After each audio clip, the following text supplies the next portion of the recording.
Halo semuanya, saya Ilham Rianto dan hari ini saya mau beropini tentang Let's Be Positive.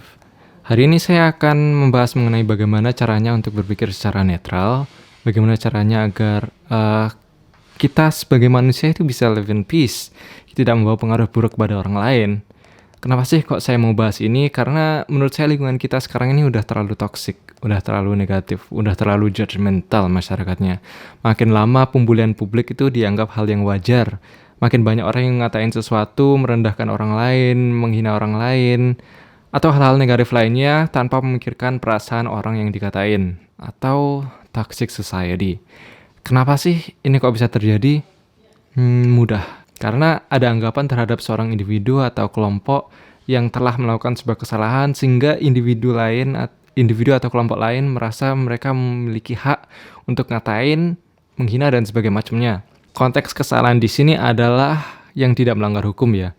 Kalau ada yang melanggar hukum seperti pelecehan dan pemerkosaan dan sebagainya macamnya itu gak apa-apa lah kita untuk memberikan sanksi sosial. Tapi tetap hati-hati juga karena bisa jadi sebagian orang yang kalian katain itu malah bangga dengan omongan kalian.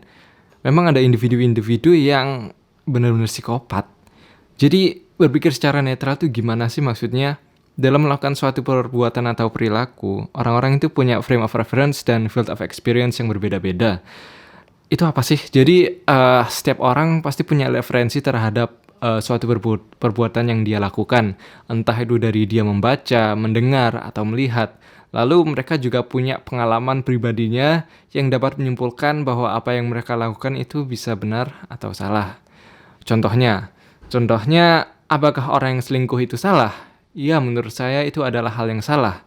Tapi bagi yang melakukannya, itu adalah hal yang sah-sah aja ya. Kalau memang salah, ya ngapain dilakuin kan?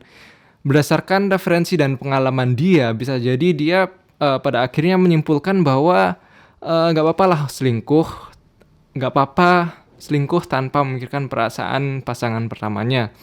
Referensi dan pengalaman ini paling banyak dapat dari mana sih? Kalau yang saya ketahui ya dapatnya paling banyak ya dari lingkungan kita.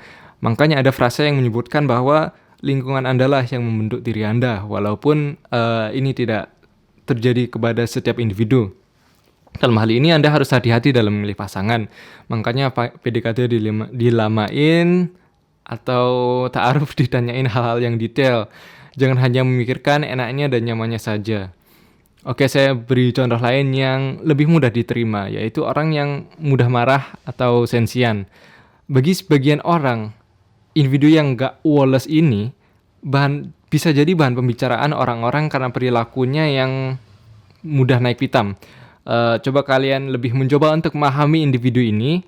Kenapa sih dia kok sensian? Kenapa sih dia kok dikit-dikit marah? Kenapa kok gak bisa dibercandain? Kembali lagi ke frame of reference dan field of experience orang-orang yang berbeda-beda kan. Bisa jadi dia dalam hidupnya, keluarganya jarang sekali bercandain dia, atau dia dimanjain dari kecil sampai dia dewasa. Sehingga saat dibercandain hal-hal yang menurut orang adalah hal-hal yang tidak sensitif, bagi dia bisa jadi itu menjadi hal-hal yang sangat sensitif bagi dia dan dia merasa dia memiliki hak untuk marah karena menurut dia itu adalah hal yang salah. Padahal sebagian orang bilang, apa sih? Boleh saya lo, santai aja.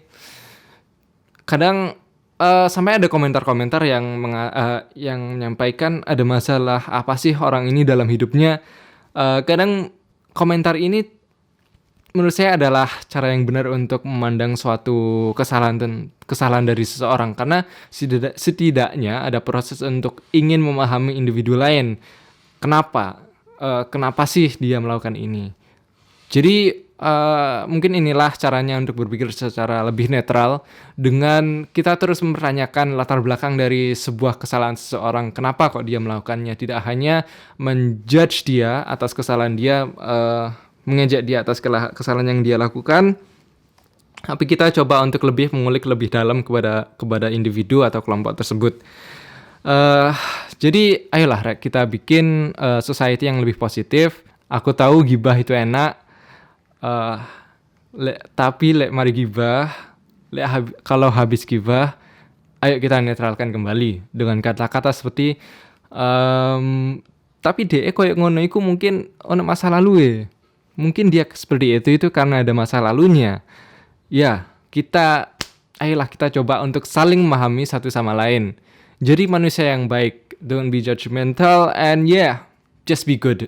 Mungkin itu saja opini saya untuk hari ini dan semoga bermanfaat.